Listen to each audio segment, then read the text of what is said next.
Thank you for joining our next session. We're excited to welcome Amanda Kleha, CCO at Figma. She's going to be talking about how Figma nurtures a community-led growth strategy. Amanda, thank you so much for joining us today. I'll pass it over to you. Thank you so much. Hello, my name's Amanda, and I'm the Chief Customer Officer at Figma. I lead our go-to-market functions, which include sales, marketing, and support. Prior to Figma, I was for over a decade working in different SaaS companies, including Zendesk and Google. And today I'm here to tell you the story about how Figma has leaned into a community growth strategy. And the story starts like many Silicon Valley beginnings with two founders and an idea. And these two founders had an idea to disrupt the creative software space with a collaborative web-based UI design tool.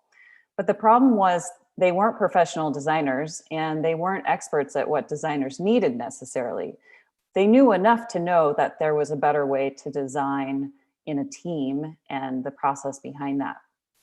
My story actually ends with a tweet we saw earlier this year after Figma held its first user conference. And it goes, I don't know why, but Figma design feels like family. All the fine people I met at Config 2020 and all that community reflect a common culture you've developed: politeness, humor, respect for each other, open-mindedness, passion for learning, creating, and sharing. Hat tip. This is just one of the examples of the kind of community sentiment we've worked hard to nurture at Figma. And so I've told you the beginning and into the story, but as you can see the real story happens in between these 2 points. Now, before I get to the story, I want to give some context on why community is a powerful growth strategy for any business today.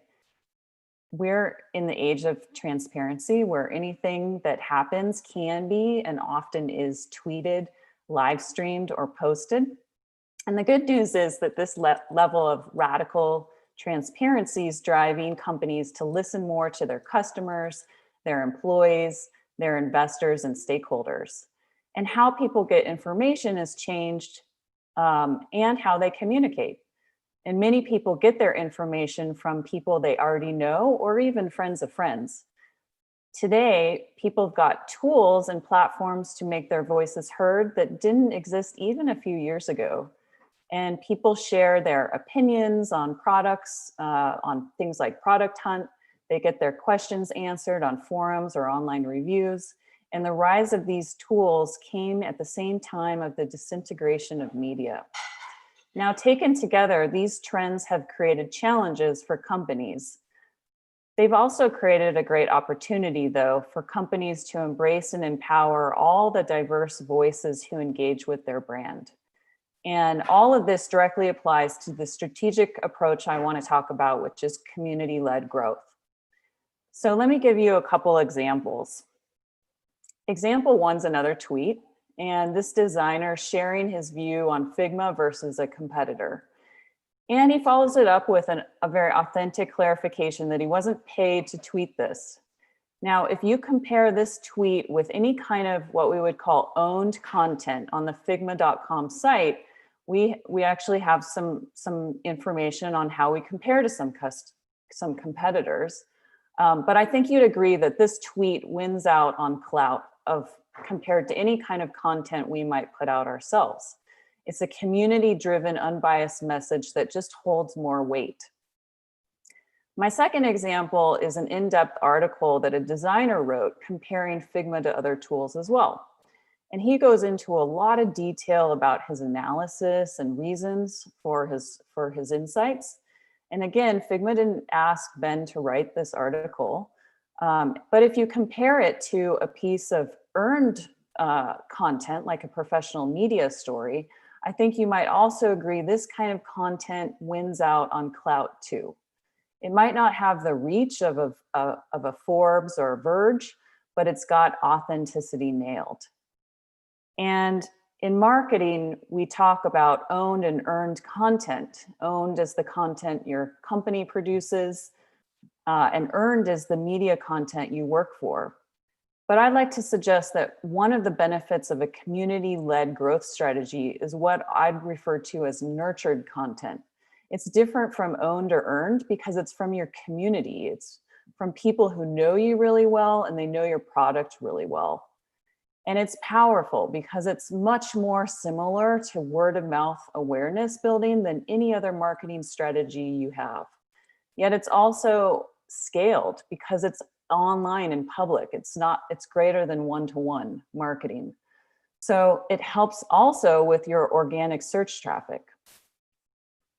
So in summary, community-led growth means investing in word of mouth marketing and nurtured content.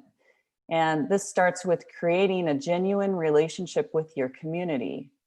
And many of the best things in life require a lot of hard work, and nurtured content is no different. It can't be bought. So now I'll get back to my story and tell you how we got there. It comes in 4 stages, my story. So stage 1, this is really the early days of Figma. The product at this point in time is still very much in development, and we generally want to learn and get feedback from respected people in the community. So the first step taken was to identify a target list of influential designers. And while it would be nice if you could just Google and ask who those people are, it's not that easy. So the approach taken by Figma was, well, who do we know in the community already? And let's find out what kind of followers they have. Let's figure out who they're following and what are people's expertise really in. And this exercise allowed them to identify and better understand those who had very interesting and thoughtful point of views and what the various spheres of influence they had.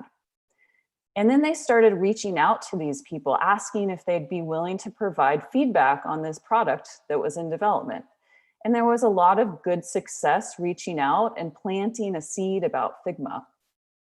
They also kept really good tabs on who they talked to, what those people thought, and specifically, what did they think the product needed to be successful. And at this point, Figma also ended up hiring a respected designer who had a podcast. This internal evangelist opened more doors to a lot of his designer friends. And it's interesting to note that he wasn't necessarily a huge super fan of Figma. He liked it and thought it had potential, but he also had a lot of critical feedback about the product, and he wasn't afraid to share that with Figma or with designers that he ended up talking to. But this actually ended up working in our favor. Because he was so open in telling designers what was wrong with Figma, in addition to what he liked, designers trusted him. And this internal evangelist served as a bridge for Figma and ultimately set the tone for having really honest conversations with designers. We weren't trying to sell them the product necessarily at the time. We were acknowledging both the strengths and the weaknesses of the product and really actively listening and incorporating their feedback. As I mentioned at this stage, Figma's also, it's still early. So we're still trying to develop it and it's just not quite ready for prime time. But at the same time, you want people to try out your product and see it and touch it and feel it. So in order to do that, we had to be really creative. And one tactic shown here is about a game. So you can have people involved with beta programs, but this was more of a fun thing. So creating a low opportunity for influencers to test out Figma without actually having to commit to it. This game is called Pixel Pong, where you'd invite designers to compete with each other to design silly things and then do it in a live stream for people to watch. And this worked really well to get people exposed to the product, not just the people trying it, but people watching too. So some of the lessons from this early stage 1 include, finding people who will help you build long-term trust with the community. And don't treat it like a research project. Really approach it like you're building friendships with people that you want to have a relationship with. If you can, hire someone with a network who can help you get your foot in the door with the community you want to build a relationship with. And that person should have some connections. They should be well respected and well known, and ideally social. And try not to be too directive with them. You know, this person might not fit the description of a typical 9-to-5 employee. You want someone who's living and breathing your community. So you don't want them heads down working by themselves. You want, you also want to assume that they're not going to be scripted. Like, you can't create Instagram posts, drafts for them. They're serving you at a certain point in time where you're trying to establish product market fit. So they may not be with you forever, but they're at a very critical inflection point and helping you open some doors. And so you need to trust that this person's going to take your story to the audience you're interested in that's really authentic. And then finally, get comfortable knowing you've got more to learn. As you meet more and more of your community, you're always going to take things away from each conversation. And winning that community really starts with great listening. And you might hear things you don't want to hear, but having an open mind is definitely part of the success. So it's also worth noting that Figma hired a community marketing leader at this time early on to help drive some of these efforts with the evangelists in the community. And Claire, she's still at Figma and thriving because she's very passionate about fostering an authentic and honest conversation with our community. Stage 2 is immerse and listen. So immerse yourself in growing your community and really listening to your users. Often I think we get really busy messaging to our users and we forget to listen to their everyday insights. So at this stage, we've got product market fit and some early momentum. We also start to see some real super fans start to emerge that are real product experts. And a role that we called the designer advocate starts to solidify inside the company. In stage 1, we were connecting with important influencers, but in this stage, the design advocate may or may not have a big following, but they certainly are a super fan. They believe in Figma and have a very deep understanding of it. And the designer advocate role at Figma does a lot of things. They listen to the community and build relationships, as you would expect. They also are involve the community in our beta programs. At this point, they work with sales to help answer deep technical questions. They also create best practice content for the community, and they in addition bring key feedback from the community to influence what features we build. They're really the liaisons with our super users and have built a true collaboration with them.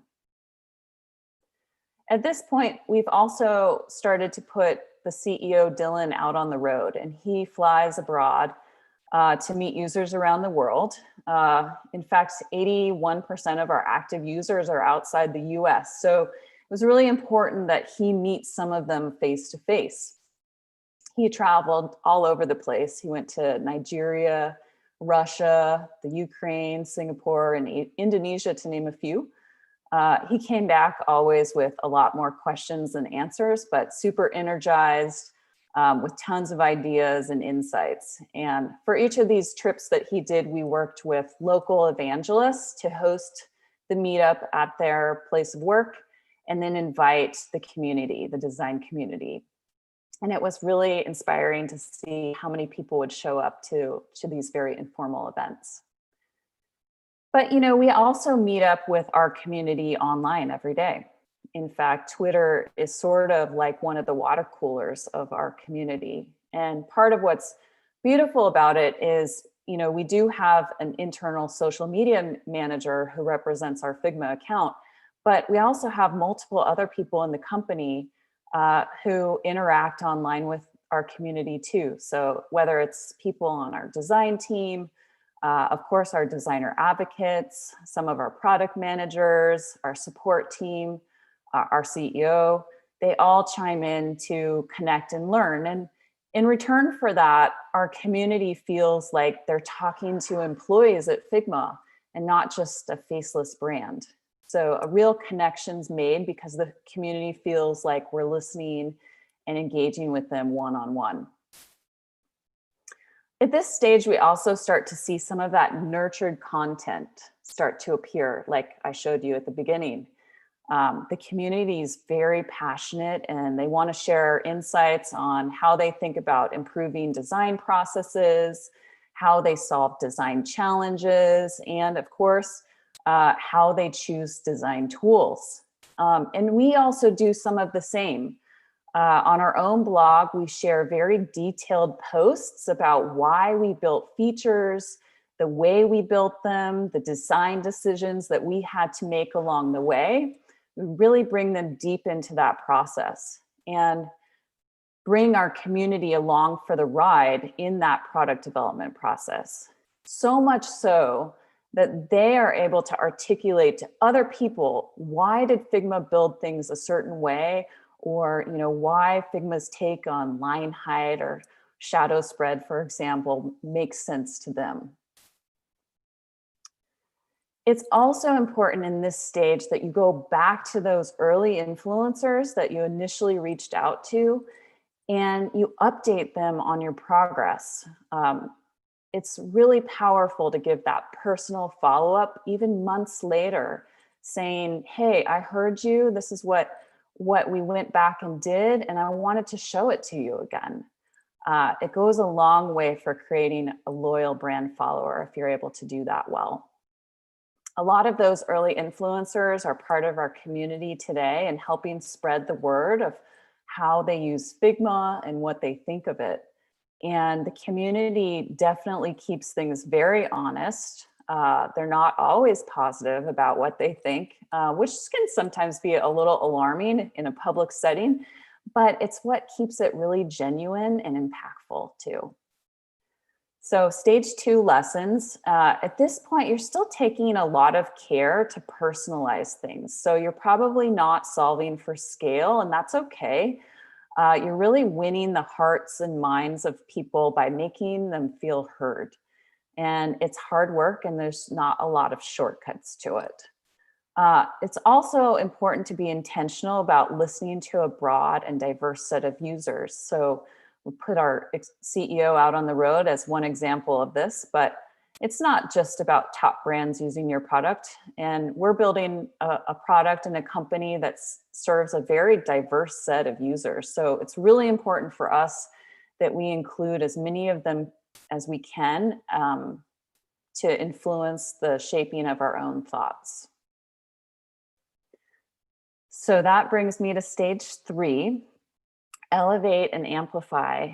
And this is about, identifying the voices that reflect the values of the community you want to build and amplifying them. Create a space for them to shine their thoughts and opinions. So earlier in 2019, we've got a lot of momentum.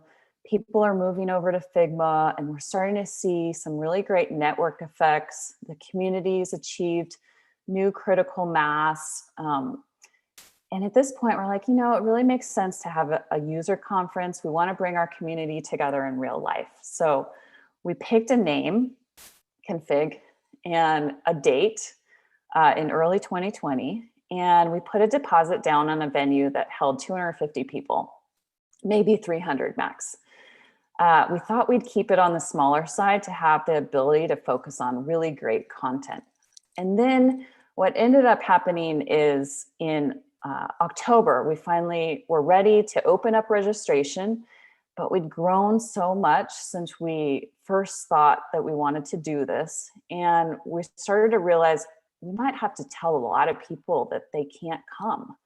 And this was a bit unsettling for us. So the problem is our mission, Figma's mission, is to make design accessible to all.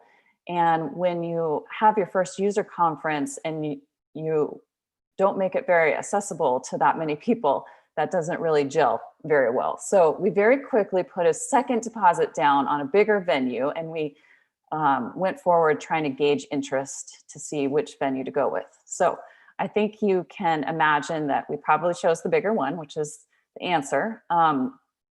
So we'll get to that in a second, but we're also starting to debate what kind of content did we want? Because when we all went to conferences in real life a million years ago, there were a lot of design conferences out there. And so we didn't want to be just another one. And so we realized that the user conference was really going to feel most like Figma if we enabled it to be by the community for the community.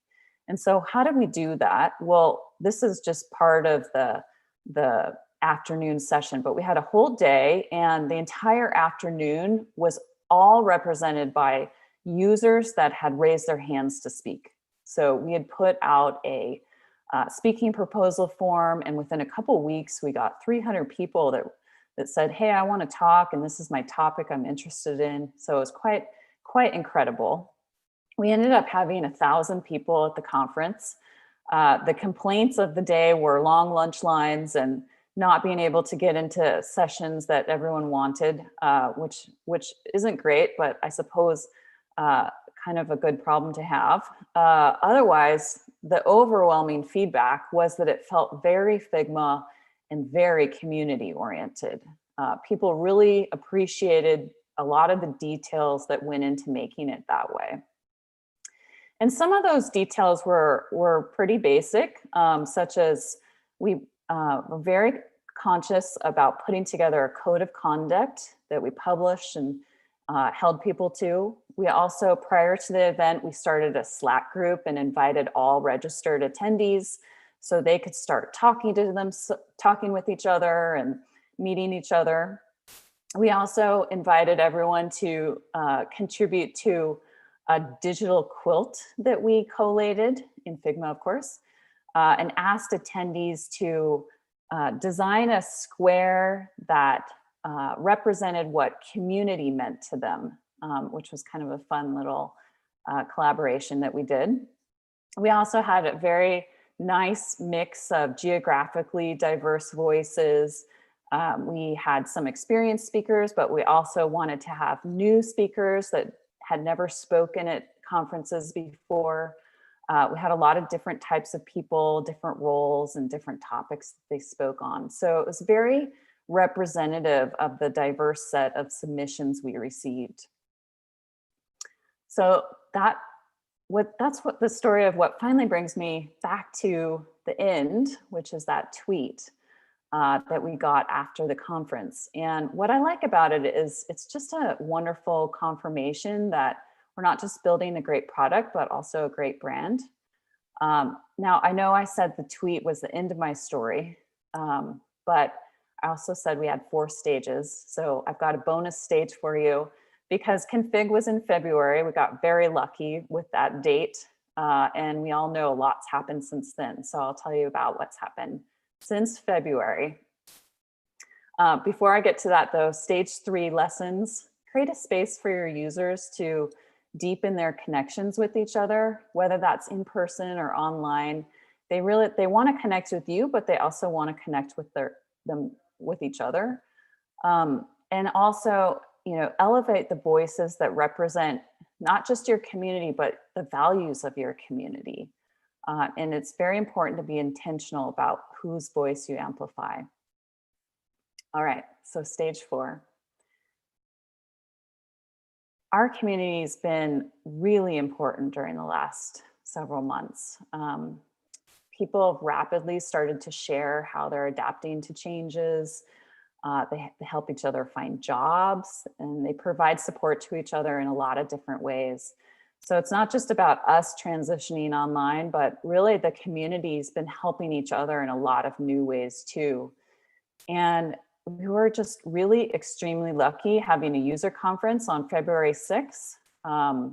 And shortly thereafter, just like SaaStr, we had to pivot to a lot of online plans and scrap the plans we had for the remainder of the year.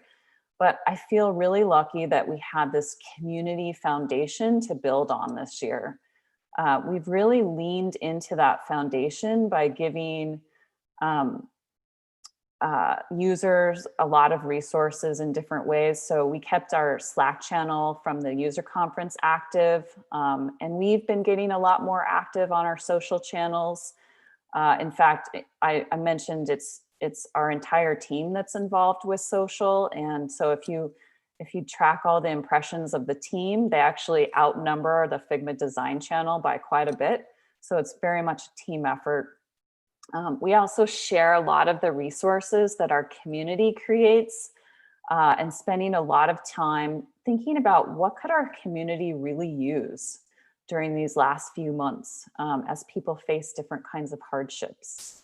So we're also very focused on empowering new circles of evangelists to lead locally or for whatever interest group they might have. And so we created a new brand that we're going to be launching at in the next couple weeks called Friends of Figma. And it's for external evangelists to be able to use with their own local communities. And we've been working on different ways we can support them to bring their communities together online. And one of the ways we're also pivoted to online is we have a virtual user conference that's targeted towards Europe. It's happening September 17th. So no matter where you are in the world, if you're awake at noon British time on the 17th, you're welcome to join us. It's free. And as you would expect, all the lessons we learned from Config in February, we have taken to think about for Config Europe. So our focused community approach for the agenda is definitely well and alive here. We've got a lot of users driving most of the sessions, and we've got a fantastic lineup of speakers from a number of different countries. So in closing, community-led growth, I hope I've given you a few things to consider in the argument that it's an essential long-term strategy for building relationships with your users and the communities that they represent. It's very important that you figure out how to make it authentic. In fact, one of the things that I do is when I'm looking at content we produce, even this presentation, for example, I'm thinking about, is our community going to be proud to be associated with? And I think it's a great litmus test. I also hope I've given you some thought about how a strong community can deepen not only your brand's loyalty, but also aid in product education and product development for your teams. So it has a lot of different benefits to not only you internally, but the broader community that they're part of. So thank you so much for tuning in. I hope you found the Figma story interesting. I'm going to be available to answer a few questions from chat. If I don't get to yours, feel free to reach out to me on LinkedIn, or if you want to just connect with me directly, LinkedIn is a good place to find me. So thank you very much.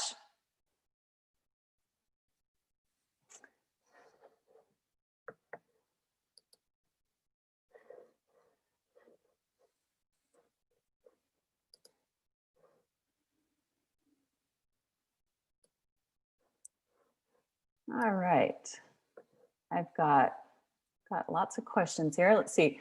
First one I see, do you have to be open source to be community led? Well, Figma is not open source, so no, I guess you don't have to be open source to be community led. Certainly, open source communities are great community, ripe for community led strategies, but I think it's applicable to any kind of business. Let's see.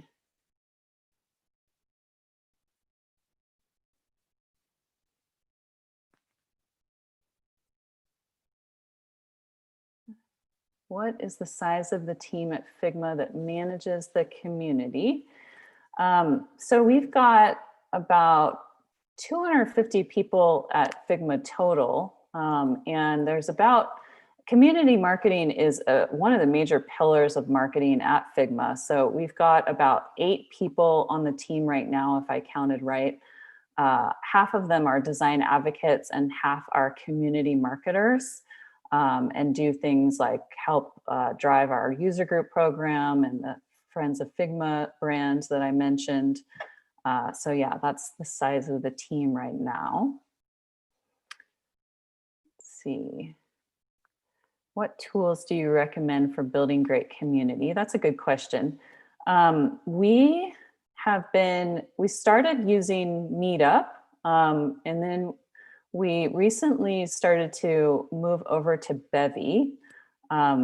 So those were 2 tools. And then for our Config Europe, we're going to use Hopin. So those are some of the tools we use. We also use Figma quite a bit, as you would imagine, dog food in your own product. So our one great thing about Figma as well on the community side is that we've started to build a community inside the product. And so you can create your own profile on Figma and share Figma files that other people can inspect and remix. So we have this wonderful community element baked into the product as well. Someone asked about Bevy. B-E-V-Y is Bevy, not, I know that's a hard word, Bevy. Let's see, what other questions do I have here?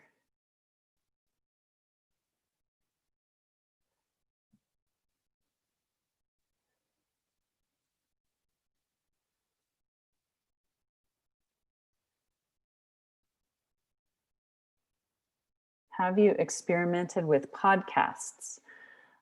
We have started to invite a lot of our community members and users to join us in live streams. So if you go to our YouTube channel, you'll see a ton of the recordings from different live streams that we've been experimenting with, from lots of different brands, lots of different points of view. And in some cases, they kind of feel like a podcast, but we haven't officially started a podcast. We've talked about it a little bit. So if you have ideas for us of a podcast that you'd listen to, that would be interesting to know. Let's see. How do you measure the health of your community? That's a great question. You know, we track a lot of different things. One of the major metrics at Figma we track is weekly active users. That's both a metric that is interesting for us on the go-to-market side as well as the product side. We also track a lot of basic things like what's our share of voice out in the market, what's our impact on impressions on social media, and things like that. We certainly have ways to think through what the health of some of our customers are in accounts. So, but on a broad base, the weekly active users is probably the main metric that we look at a lot, and the growth of that metric.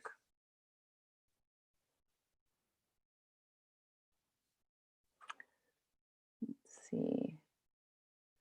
What are the disadvantages to community-led strategies?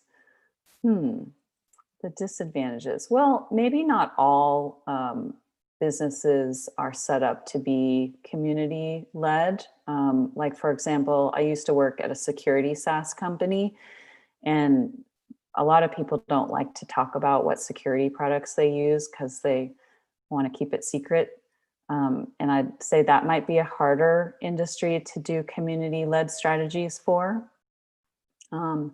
But I think that if there's a dearth of thought leadership in your industry, then a community-led strategy is definitely something that could be quite interesting for you.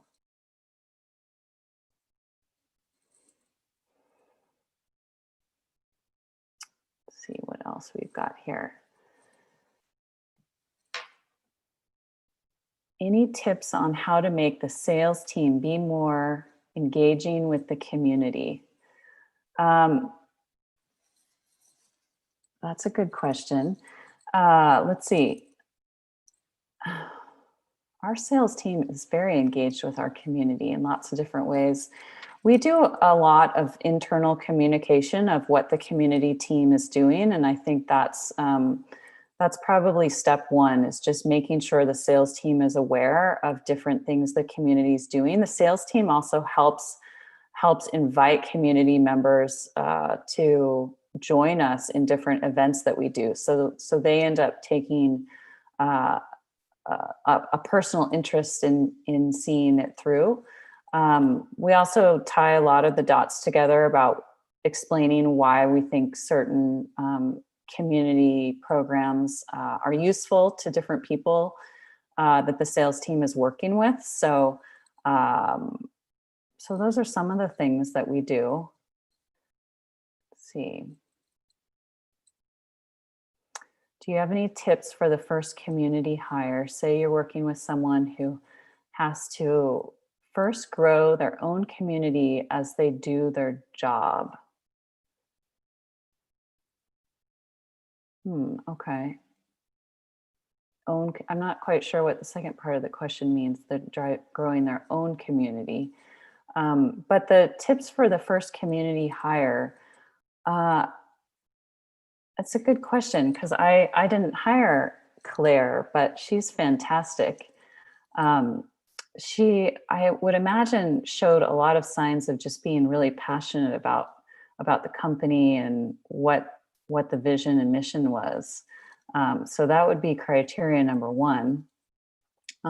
Criteria number two, I think you have to have someone who's got a lot of empathy. So testing for, do they show signs of being able to empathize with a lot of different kinds of people and want to come up with strategies for making people feel included.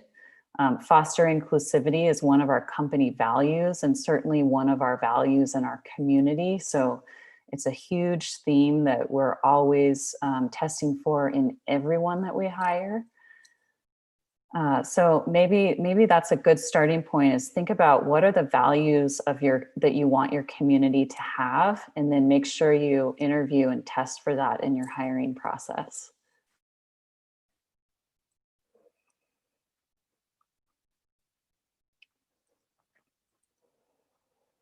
Where did you see customer growth during the early days? More like Slack's bottoms up in orgs, SMB teams, or individual designers? And how did that play into your community strategy? So in the early days, and even still today, there's definitely a bottoms up motion. So we make it very easy to try out Figma. So anyone can sign up very easily and start using the product on their own if they want, for free. We have a free product to start. So that's similar to Slack. And so those individual designers, if they are freelance designers, they often will continue to use Figma for free. But then we also have, quite a few people who work on teams in companies using Figma, and it often started with that bottoms up motion. So once you start collaborating in Figma, you start to see the power of how your entire design workflow can really evolve and be completely changed in so many good ways, because you haven't been able to collaborate that way in other tools. So they act as product champions, and I'm sure other bottoms up companies see that as well. So they use those product champions to help sell internally to the rest of the organization. And that's still very much alive today. Our community strategy is really at the heart of it, is thinking about those product designers, what is helpful most for them. And Figma is also, it's not just a professional design tool, it's a tool for the entire product development team. So product managers, developers, marketers, they use Figma as well. So it's a very collaborative tool. And our community strategy is about thinking through those different personas and different users, and how can we help show them the value and things that they can get out of the product, as well as our community too. So I mentioned that inside our product, we're building a community there. And so a lot of these Figma files that you can see publicly and search on have also been really useful and helpful to the community, because they're, in some case, they're UI kits that companies like Google or Dropbox have posted. And then in other cases, they're individual files that people have shared. And so they are used for inspiration or even a starting point as a template. So that feeds into some of our strategy too.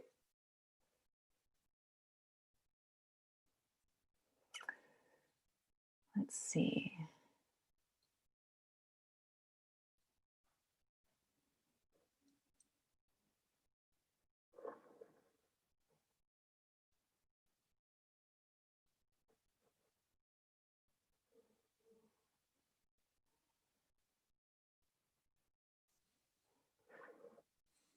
Still taking questions. Do you find that some members use or misuse it as a product feature request board as opposed to engaging with others? I'm not sure what it is, but if it is like the community in general, yeah, I mean, people aren't shy about telling us feature requests they have on Twitter, for example. But that's okay. I think, you know, at Zendesk, we had a public forum, feature request forum, and you know, it can be alarming when all of your users vote up certain feature requests and you're thinking to yourself, I don't know if we've got that even on our roadmap yet. So how do I handle that? But it's really powerful to be able to hear what your customers want in very easy ways. I also find it really interesting that in public forums, you can really rally the whole company because it's public around what are people saying. So we have a number of Slack channels inside the company that help give employees insight into what are our users saying about the product. And I think that's really powerful to build this inclusive community value, even within your own company, to have that level of transparency with your users on what they're interested in and why.